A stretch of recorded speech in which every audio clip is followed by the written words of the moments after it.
and so sorry for late.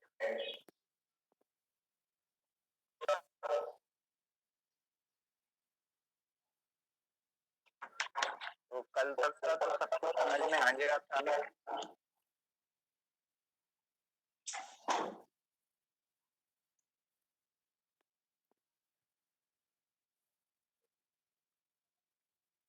Hello.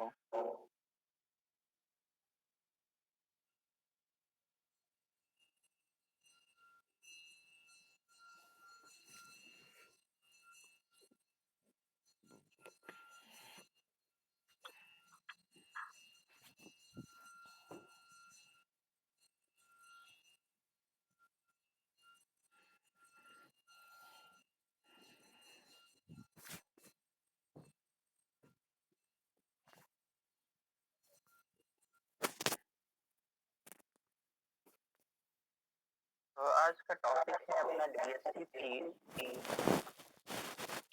Dynamic post configuration protocol. ठीक है, और ये वर्क क्या करता है कि जो हमारे ऑटोमेटिक आईपी एड्रेसेस हम सेलेक्ट करते हैं और कनेक्ट हो जाते हैं पीसीस में, उसके ऊपर जो वर्क करता है वो डीएससीपी वर्क करता है। डीएससीपी का फुल फॉर्म होता है डायनेमिक होस्ट कॉन्फ़िगरेशन प्रोटोकॉल। और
सबसे पहले अपने एक सिनेरियो बनाते हैं, देन उसके बाद डीएससीपी का बताएंगे कि डीएससीपी कैसे डीएससीपी के थ्रू आईपी हमारे सिस्टम्स कैसे कनेक्ट करते हैं।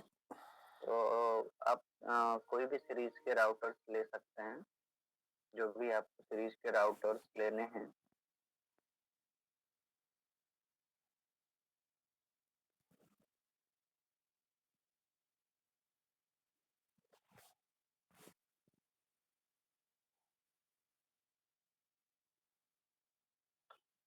देन उसके बाद इनको स्विचेस ले लीजिए।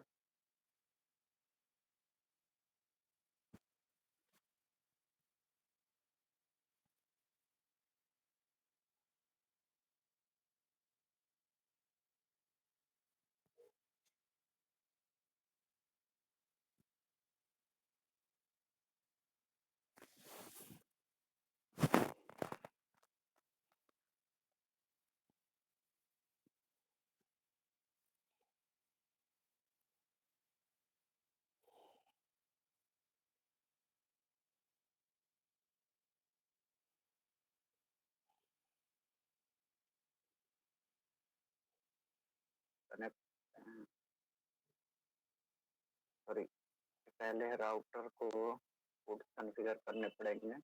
ये तो सारी चीजें आप लोगों को अब तो पूरे समझ में आ गई होंगी, बार बार वही सिनेरियो करना पड़ता है हमें।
देन केबल कनेक्ट करेंगे।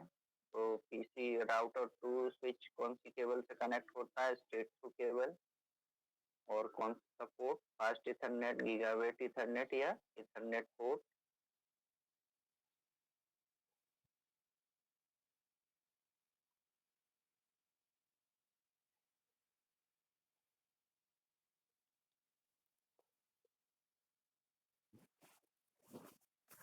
इसमें भी गीगाबिट और फास्ट इथरनेट।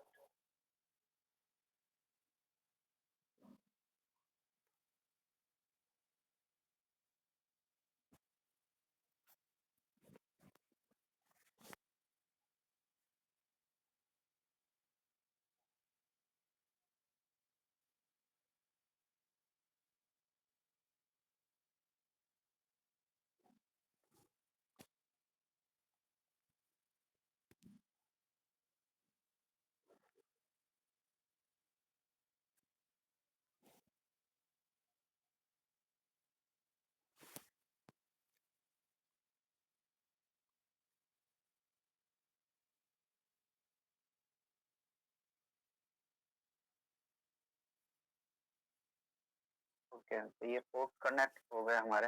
अब देन कॉन्फ़िगर कर देते हैं आईपी फटाफट। And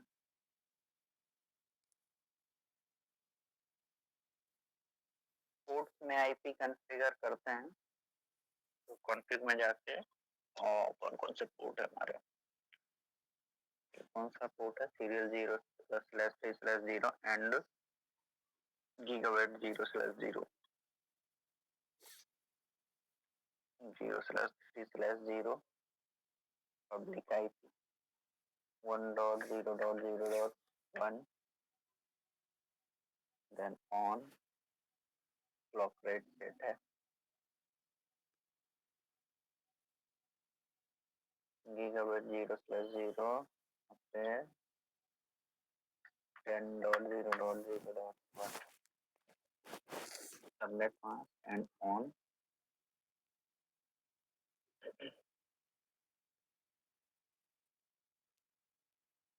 config. कौन से पोर्ट हैं? 0/3/0, 0/3/1 and gigabit 0/0।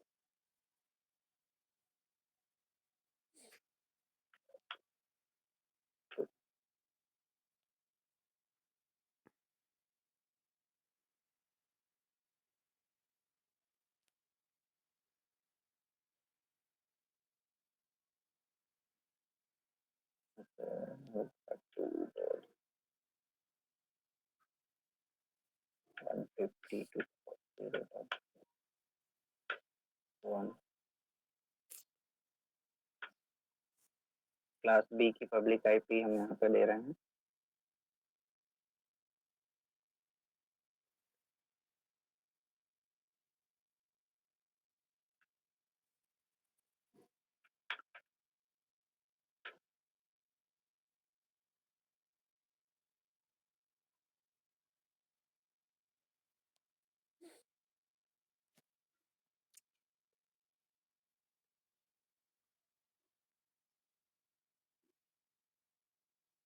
Zero slash zero 0/3/0।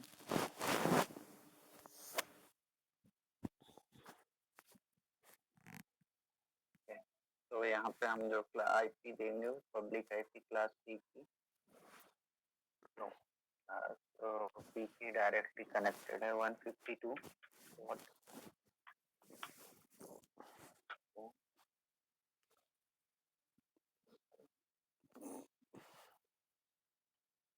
Fast Ethernet 192.168.50.1 10। तो ये हमारा कॉन्फ़िगर हो गया अभी सारे पोर्ट्स। अब इनमें हमें डीएचसीपी बनाना है, जो डायनेमिक होस्ट कॉन्फ़िगरेशन प्रोटोकॉल है जिसे हम कहते हैं।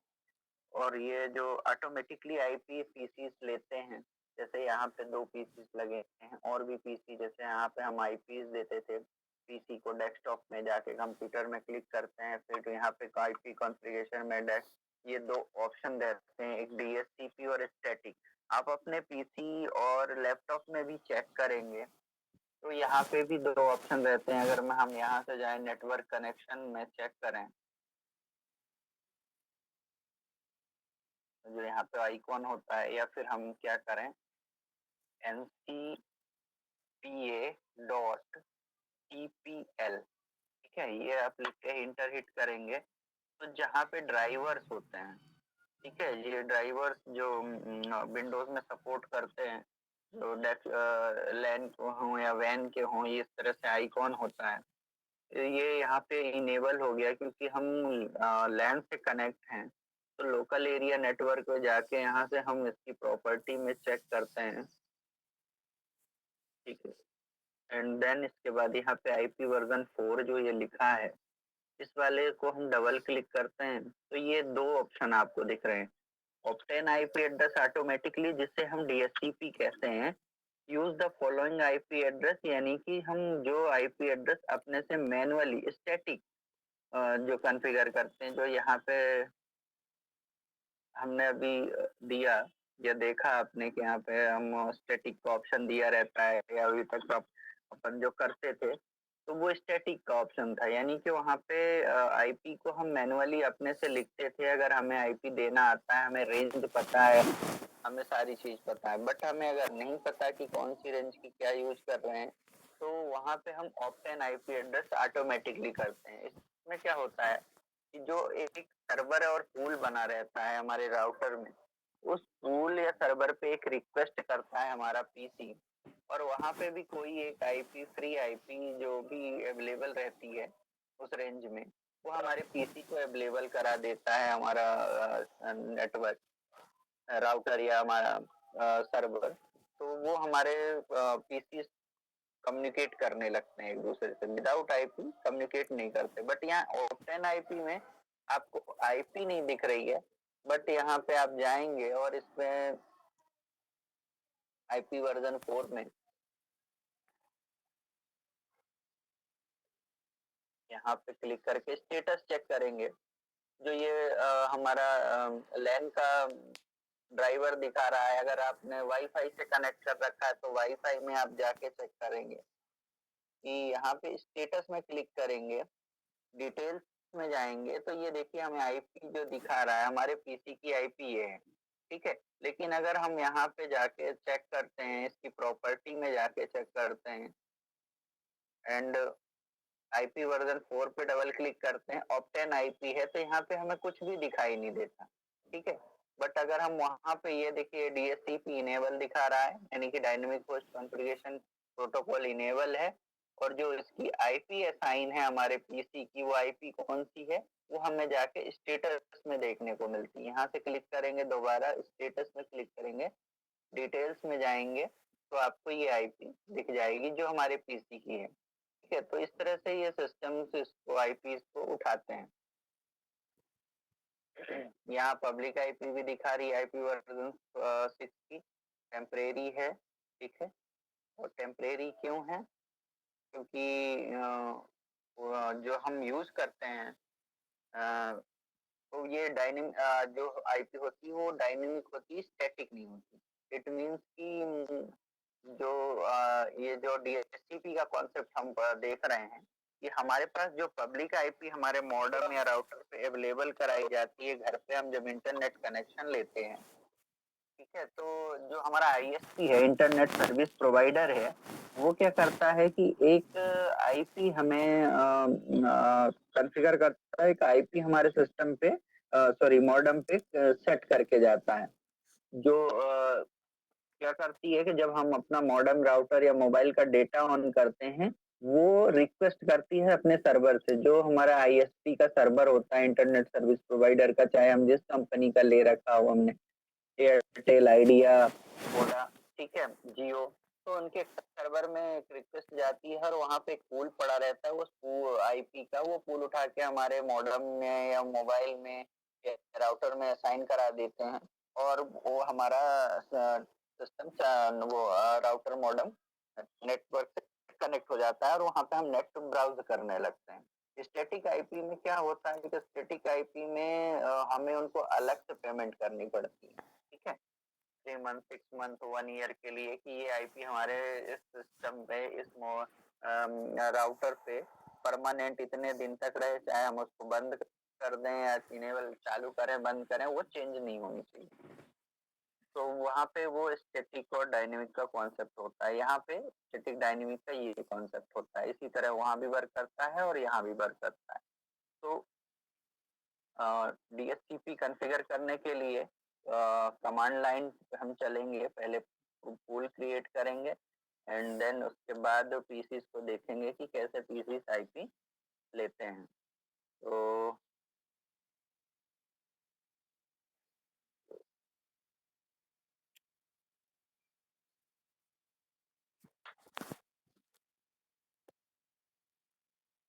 ये डीएचसीपी कॉन्फ़िगर करने का कमांड है। यहाँ पे हम राउटर पे जाएंगे, राउटर में सीएलआई में जाएंगे। कल भी आपको बताया था सीएलआई का मीन्स क्या होता है, कमांड मॉन डायरेक्टरी, ठीक है? यहाँ पे करके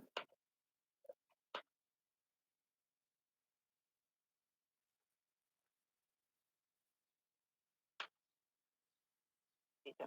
तो इस तरह से आपको राउटर मिलेगा जो कि क्या रहेगा, किसी कुछ मोड, मॉनिटरिंग मोड पे रहेगा।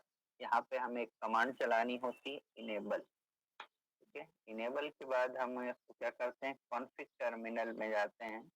यानी कि इनेबल मोड से हम राउटर को क्या कर सकते हैं, ओनली हम उसको मॉनिटर कर सकते हैं कि क्या, कौन से पोर्ट कनेक्ट है, कौन से पोर्ट पे आईपी कनेक्ट है और कैसे वर्क कर रहा है, ये सारी चीज मॉनिटर कर सकते हैं। और बाकी हम कोई भी पोर्ट में वहाँ पे कॉन्फ़िगर नहीं कर सकते, ठीक है? ना तो उसमें कोई चेंजेस कर सकते हैं।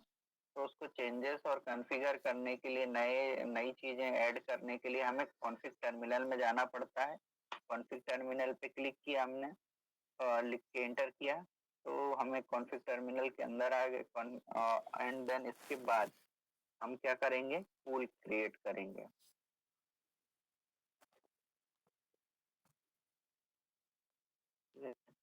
पूल क्रिएट करेंगे जिसे हम आईपीडीएससीपी पूल नाम देते हैं। यहाँ पे हम इसको लिखेंगे आईपीडीएससीपी पूल, ठीक है? पूल का नाम दे देते हैं आईसीए, ठीक है? देन उसके बाद कुछ भी नाम दे सकते हो आप यहाँ पे, ठीक है? अकॉर्डिंग टू यू, ये जो भी आपको सही लगे। देन नेटवर्क, नेटवर्क में आपको यहाँ पे वो नेटवर्क चूज करना है, देना है जिस नेटवर्क का आप यहाँ पे पूल बनाना चाह रहे हो। जैसे सपोज मैंने यहाँ पे राउटर 1 पे क्लास ए की प्राइवेट आईपी की रेंज ली है। तो क्लास ए की प्राइवेट आईपी की रेंज कहाँ से स्टार्ट होती है, 10 से होती है, ठीक है? तो 10 का हम पूरा का पूरा पूल बना देते हैं, ठीक है? ताकि सारा का सारा पीसीस जो है वो 10 का, आप चाहें तो जिस, हम चाहें जिस भी ए बी सी किसी का भी बना सकते हैं, बट यहाँ पे जो भी पोर्ट पे हम, यहाँ पे इस वाले पोर्ट पे जो आईपी हम देंगे, उसी उसी का नेटवर्क का पूल हमें बनाना पड़ेगा। या तो पहले पूल बना लें, ठीक है? देन उसके बाद इस पोर्ट को आईपी दें, या फिर इस पोर्ट को दे दिया है तो उसके बाद उसी रेंज का पूल बनाना है, ठीक है? तो हमने 10 का बनाया तो 10.0.0.0, देन उसका सबनेट मास्क 255.0.0.0, ठीक है?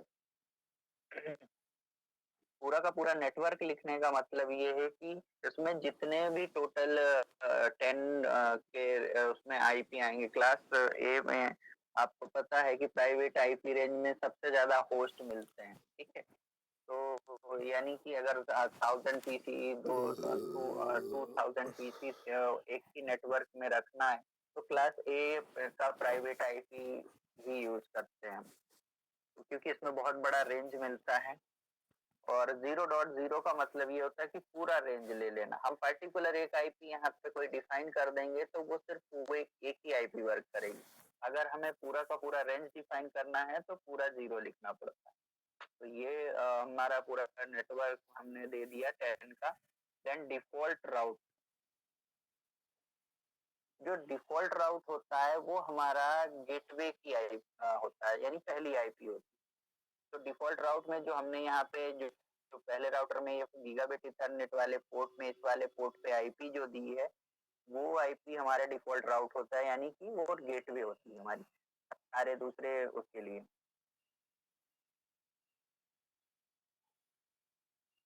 यहाँ पे आईपी आएगी 10.0.0.1, and then default route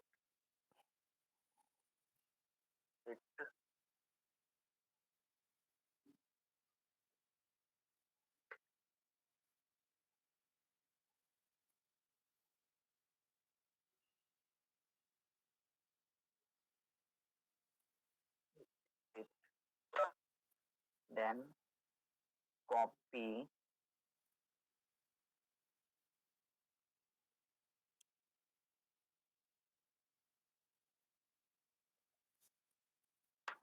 copy running configuration to start configuration. यही वही कमांड जो हम पहले डू राइट पे चलाते थे, वही कमांड हम यहाँ पे चला रहे हैं।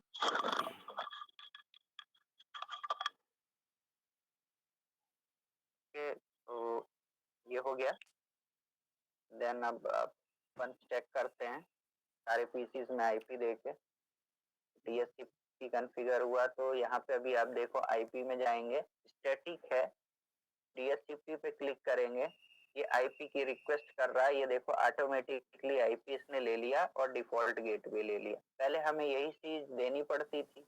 ठीक है, जितने भी पीसीज हैं हम उनमें सब पे जाएंगे, डेस्कटॉप आईपी कॉन्फ़िगरेशन डीएचसीपी, ये देखिए रिक्वेस्ट आईपी रिक्वेस्ट कर रहा है और रिक्वेस्ट सक्सेसफुली, उसमें पूल बना हुआ है तो वो पूल पे आईपी उठा के कोई भी आईपी असाइन करा जा रहा है। ठीक है, यहाँ पे भी गए, ये सर्वर है, सर्वर पे गए, सर्वर को डीएचसीपी दिया, रिक्वेस्ट कर रहा है आईपी और इसको भी एक आईपी अवेलेबल हो गई। ठीक है, तो डीएचसीपी में ये काम होता है कि हम जैसे अपने पीसी में आईपी देना नहीं आता तो पूल बना रहता है वहां पे, और यहाँ से ही हम उसको डीएचसीपी के लिए वो करते हैं, रिक्वेस्ट करते हैं, तो हमें एक आईपी प्रोवाइड करा देता है। तो ये हो गया। देन यहाँ पे अपन फिर दूसरे राउटर में भी डीएचसीपी कॉन्फ़िगर करते हैं सीएलआई मोड से जाके। ठीक है, क्योंकि वो पहले राउटर में हुआ। देन फिर इनेबल करेंगे config terminal,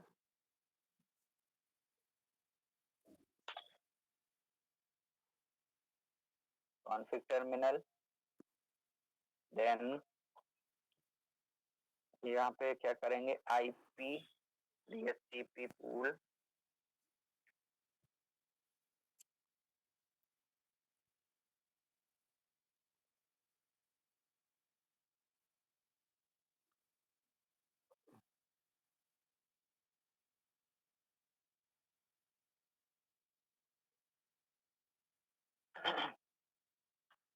DHCP pool ICA2, then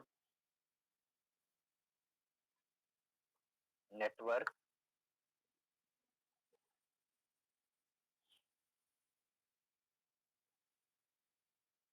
यहाँ पे मैं क्लास बी का लिया है, पब्लिक प्राइवेट आईपी तो 172.16.0.0, then 255.255.0.0, internet default route 172.16.0.1,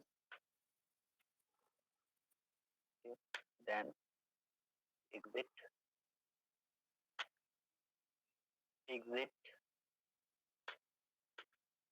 copy run start running to startup config। ये हो गया। अब चेक करते हैं,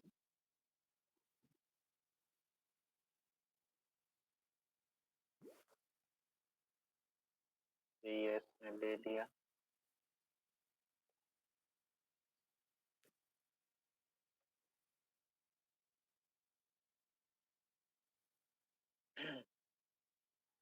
देन इसके बाद तीसरे राउटर में भी यही करते हैं,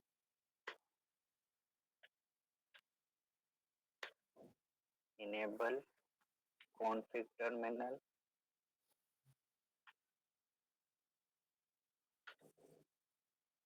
IPDSTP pool,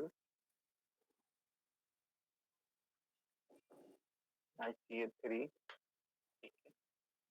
network 192.168.0.0, 255.255.255.0, hit enter hit, then default route 192.168.0.1, ठीक है, exit, then exit,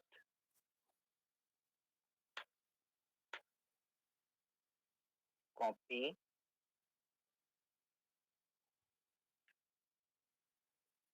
startup, ठीक है, then हो गया। तो यहाँ पे अपन अब चेक करेंगे डेस्कटॉप आईपी कॉन्फ़िगरेशन, DHCP, ये आईपी ले लिया इसने, देन इस वाले पीसी पे भी देते हैं आईपी, इसने भी ले ली। अब ये चेक कर लें कि एक दूसरे को पिंग कर रहे हैं, ये पिंग कर रहे हैं एक दूसरे को, ठीक है, तो ये आपस में सब एक दूसरे को पिंग कर रहे हैं, बट वाइड एरिया में बिल्कुल पिंग नहीं कर रहे होंगे, फेल बताएगा, क्योंकि अभी हमने सिर्फ इनको लोकल के लिए DHCP दिया है, रूटिंग नहीं करी है। तो रूटिंग के लिए कल प्रोटोकॉल पढ़ाया था आप लोगों को, डिफॉल्ट राउट, ठीक है, स्टैटिक, डायनेमिक एंड डिफॉल्ट। तो ये डायनेमिक आईपी का हो गया, और डिफॉल्ट राउट आप लोगों को समझ में आ गया होगा कि डिफॉल्ट राउट में हम क्या करते हैं, कि डिफॉल्ट राउट का फिर से देख लेते हैं, डिफॉल्ट राउटिंग करा देते हैं कि हमें बाजू वाले नेटवर्क का कुछ नहीं पता होता कि उसका प्राइवेट रेंज क्या है, उसकी पब्लिक रेंज क्या है, सिर्फ हमें डायरेक्टली कनेक्टेड पोर्ट की आईपी पता होती है, ठीक है। तो हम उसके थ्रू जो है राउटिंग कराते हैं। तो इसमें हम क्या करते हैं कि कमांड क्या है, आईपी, सॉरी, कॉन्फ़िगर मोड में जाते हैं, config terminal, then configure mode में आने के बाद यहाँ पे हम चलाते हैं IP route, IP route 0.0.0, then 0.0.0, यानी कि हमें सामने वाले का कुछ भी नहीं पता है, देन सिर्फ गेटवे पता है। तो हमने आईपी यहाँ पे क्या दे रखी है, पहले राउटर में से जो दूसरे राउटर को कनेक्ट कर रहे हैं और उसके थ्रू ट्रैफिक भेज रहे हैं, 0/3/0 में, 0/3/0 में 1 की रेंज दे रखी है। तो यहाँ पे इसकी आईपी होगी 1.0.0.2, देन बस डू WR, क्योंकि इनेबल तो पहले से ही है, दूसरे राउटर में गए और यहाँ पे हमने क्या किया, इनेबल तो है ही है, कॉन्फ़िग टर्मिनल, यहाँ पे भी हमने क्या लिखा, आईपी राउट 0.0.0.0, देन गेटवे एक बार पहले राउटर के लिए, एक बार दूसरे राउटर के लिए। तो पहले का है 1.0.0.1 एंड सेकंड का है 152.0.0.2 एंड 2W। ये पहले राउटर से इधर के लिए जो गेटवे होगा ये वाला पोर्ट होगा बीच वाले राउटर से, और इधर के लिए होगा ये वाला पोर्ट गेटवे होगा, ठीक है। तो इन दोनों की आईपी हमने दे दी एंड देन आप तीसरे राउटर से करेंगे 2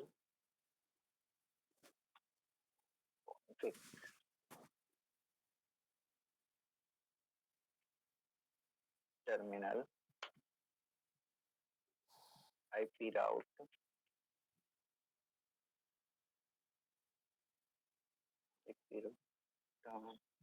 0.0.0.0 स्पेस 0.0.0 और यहाँ पे आईपी होगी 152.0.0.1 इंटर 2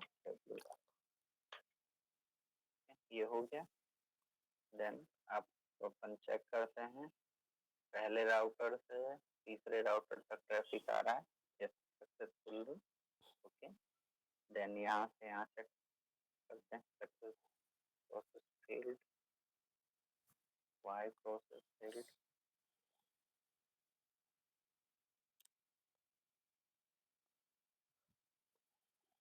ये प्रोसेस में फेल कर रहा है, ये तो सक्सेसफुली हो रहा है, ये भी सक्सेसफुल हो रहा है,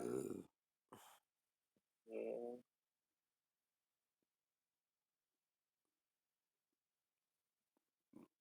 पहले से दूसरे में ये भी आ रहा है।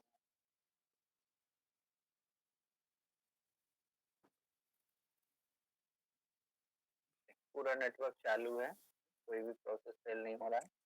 तो ये इस तरह से भी चेक कर सकते हैं। अपन यहाँ पे गए टर्मिनल के थ्रू भी, कमांड प्रॉम्प्ट के थ्रू भी चेक कर सकते हैं। जैसे हमारे पीसी में टर्मिनल होते हैं तो यहाँ से पिंग करते हैं, पिंग कमांड होती है, पैकेट इंटरनेट नेटवर्क ग्रुपिंग कहलाता है इसका फुल फॉर्म पिंग का। ठीक है, पिंग करते हैं और यहाँ पे हम सामने वाले की आईपी का डालते हैं। तो जैसे मैंने वहाँ पे पिंग कर रहा हूँ, मैं पहले नेटवर्क से पिंग कर रहा हूँ 192.168.0.2 को इंटर करूंगा तो ये रिप्लाई कर रहा है, यानी पिंग कर रहा है। ठीक है, जैसे मैं यहाँ से अपने मेन राउटर पीसी से दिखा दूं, कमांड प्रॉम्प्ट यहाँ पे मैंने रन ओपन किया है, यहाँ पे cmd लिखा एंड देन यहाँ पे मैं जाके पिंग करता हूँ गूगल को।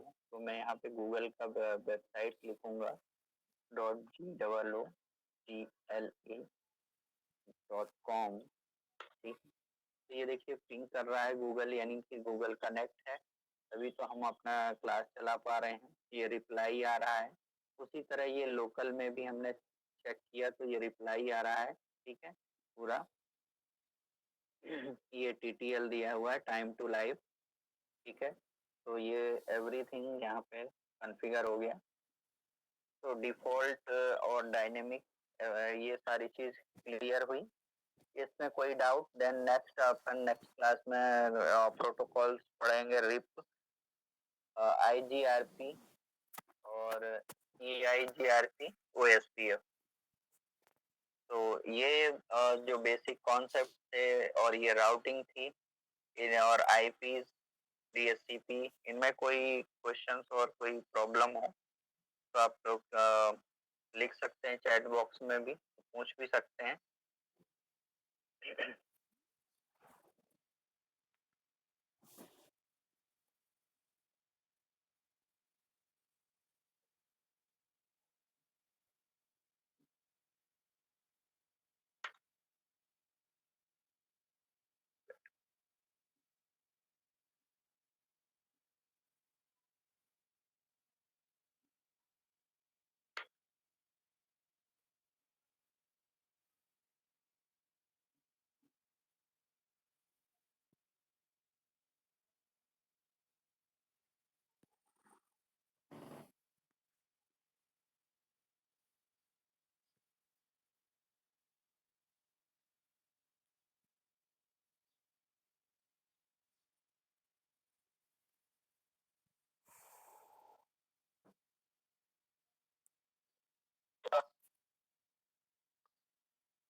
ये मेरा नंबर है, आप लोग उस पर व्हाट्सएप कर सकते हैं, कोई भी क्वेरीज हो, ठीक है, पूछ सकते हैं।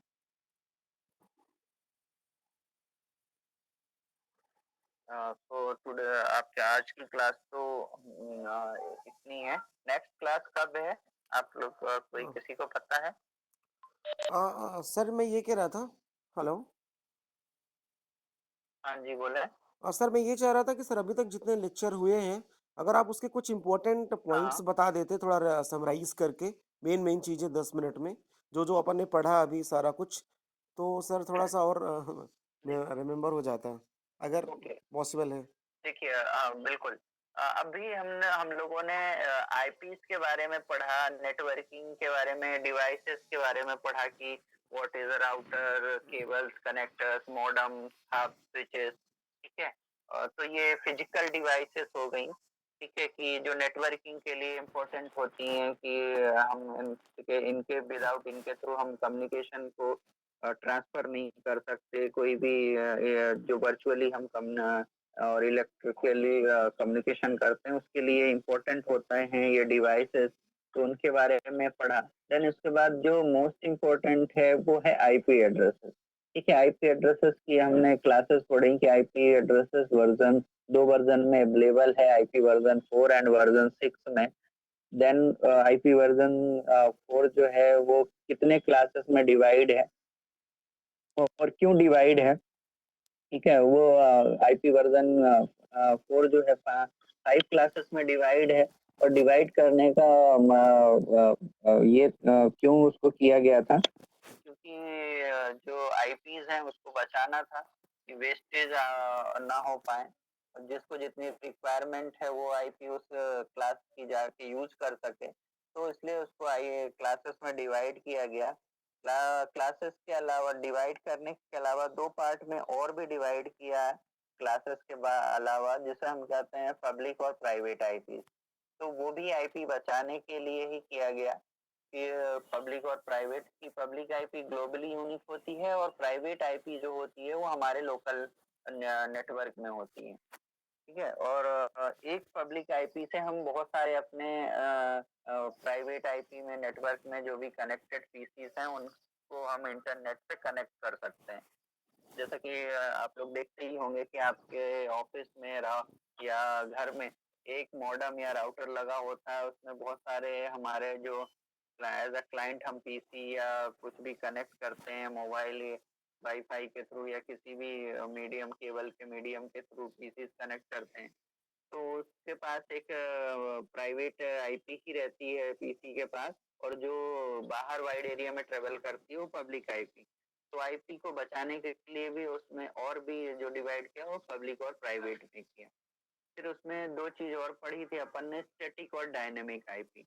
स्टैटिक और डायनेमिक आईपी में डिफरेंस ये है कि स्टैटिक आईपी क्या है, जो हमारे मॉडेम या राउटर में कॉन्फ़िगर हो गई एक बार, तो वो जैसे 6 मंथ के लिए ले लिया या 1 ईयर के लिए या 10 ईयर के लिए, तो वो कभी चेंज नहीं होती। और डायनेमिक आईपी ऐसी है कि आप चेक करेंगे अपने मोबाइल में, आप देखिएगा, एक बार डेटा ऑन करिएगा और फिर ब्राउजर में जाके चेक करिएगा what is my public IP, तो आपकी आईपी तो कुछ और दिखाएगी। देन उसके डेटा ऑफ कर दीजिए, वो 5-10 मिनट बाद या आधे घंटे बाद आप दोबारा डेटा कनेक्ट करेंगे तो आपको आईपी चेंज मिलेगी, तो वो डायनेमिक आईपी होती है। ठीक है। तो डायनेमिक आईपी में क्या होता है कि वो सर्वर पे ही एक पूल बना देते हैं। जैसे अभी आपने देखा, अपन ने डीएचसीपी पूल बनाया, एक रेंज ले ली, तो जो भी रेंज की आईपी आईएसपी लेते हैं और रजिस्टर्ड कराते हैं आईना से, उस रेंज का पूल बना देते हैं अपने सर्वर पे। ठीक है। उस पूल पे क्या होता है कि जितने भी कनेक्शन लेते हैं या जितने भी वो अपने क्लाइंट्स बनाते हैं, उन सबको अपने सर्वर से जोड़ देते हैं। जैसे ही मॉडेम, राउटर या हमारा मोबाइल का डेटा ऑन होता है, तो रिक्वेस्ट जाती है उस सर्वर पे और वो आईपी, उस पूल से एक आईपी असाइन करा दी जाती है हमारे मॉडेम, राउटर या मोबाइल पे। ठीक है। तो वो डीएचसीपी का कॉन्सेप्ट है। देन उसके बाद आ जाते हैं, अपन ने पढ़ा रूटिंग प्रोटोकॉल या राउटिंग प्रोटोकॉल भी बोलते हैं, कि ट्रैफिक जो है वो वाइड एरिया में ट्रेवल कैसे करता है। ठीक है। एक राउटर से दूसरे राउटर तक या सर्वर तक जो हमारा कनेक्शन पहुँचता है या हमारी रिक्वेस्ट आती है, कोई भी क्वेरीज़ हम सर्च करते हैं, फाइल सेंड करते हैं, ट्रांसफ़र करते हैं, तो ये किस किस तरह से जाता है, ये रूटिंग प्रोटोकॉल डिफाइन करते हैं, ठीक है? कि किस रूट से जाना है, क्या करना है, तो इसके लिए रिस्पॉन्सिबल होते हैं। तो इन प्रोटोकॉल को नेटवर्किंग के लिए डेवलप किया गया, ठीक है? सबके अलग-अलग एक वो हैं प्रोटोकॉल्स में पोर्ट्स हैं और ट्रैफिक को ट्रेवल कराने के अलग-अलग उनके तरीके हैं। तो हमने स्टैटिक और डिफ़ॉल्ट ही पढ़ा है।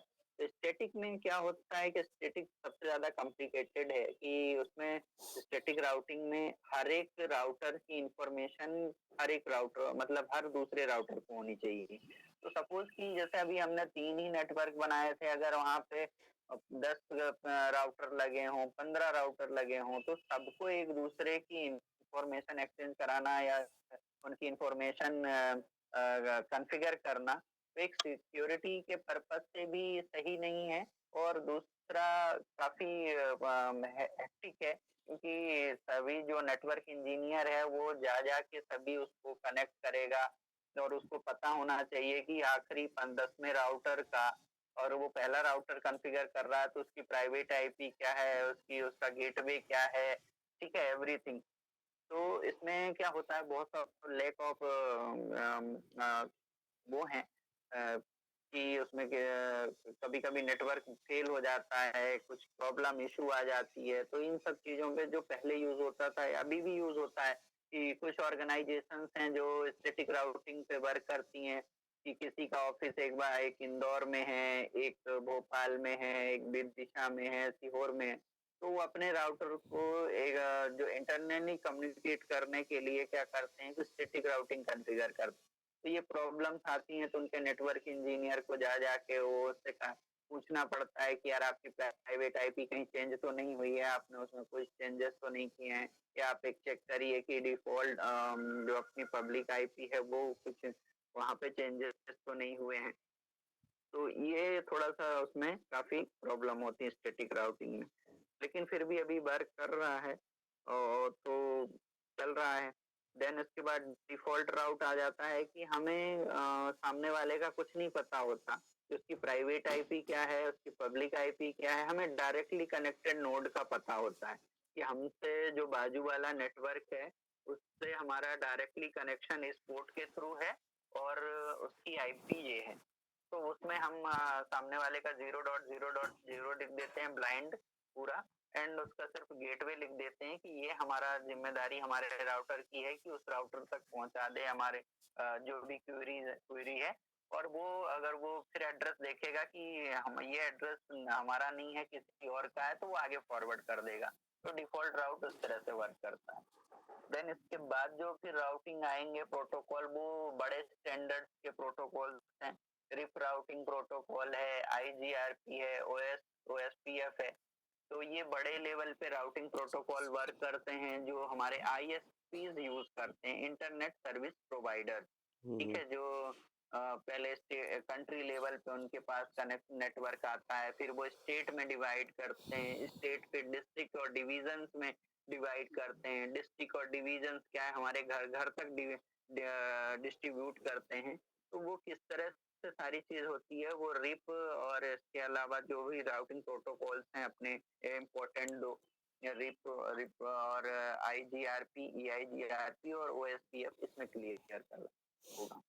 ठीक है, तो ये अभी तक का हमने क्या कितना पढ़ा डिफ़ॉल्ट राउट तक पढ़ा और डीएचसीपी कि डीएचसीपी कैसे वर्क करता है, डिफ़ॉल्ट राउट कैसे वर्क करता है और स्टैटिक राउटिंग को कैसे कॉन्फ़िगर करते हैं और वर्क करते हैं।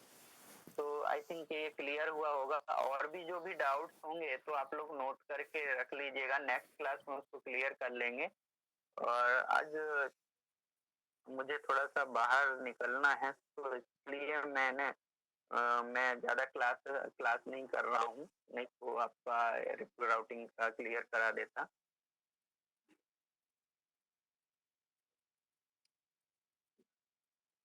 तो थैंक यू। कुछ और भी क्वेरीज़ और क्वेश्चन्स होंगे तो आप लोग प्लीज़ नोट डाउन करके रखिएगा।